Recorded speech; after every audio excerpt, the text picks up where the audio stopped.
भारत में नदियां स्वच्छ थी, उज्जवल थी, जीवनदायिनी थी और सबसे प्रमुख मानवीय प्रदूषण से पूरी तरह दूर थी।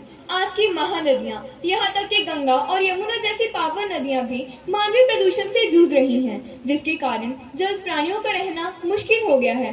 परंतु उस भारत में केवल नदियां ही नहीं, बल्कि हर प्राकृतिक संसाधन पूरी तरह से हर तरह के जीव जंतुओं के रहने के लिए उपयुक्त था।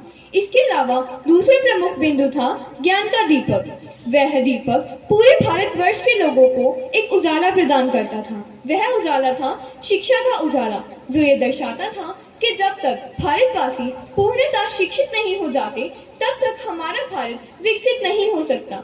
इसके अलावा तीसरा प्रमुख बिंदु था एकता, भारत की विभिन्नता में एकता।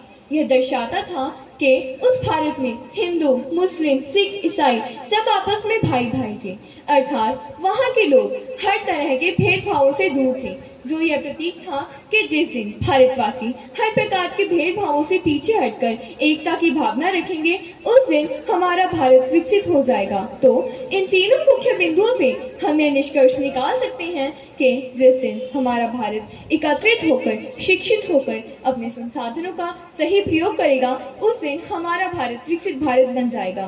परंतु क्यों आज हम रूस, जापान, चाइना आदि देशों को, जिनके पास हमसे कई गुना कम संसाधन हैं, हमसे आगे विकसित देशों की श्रृंखला में डालते हैं?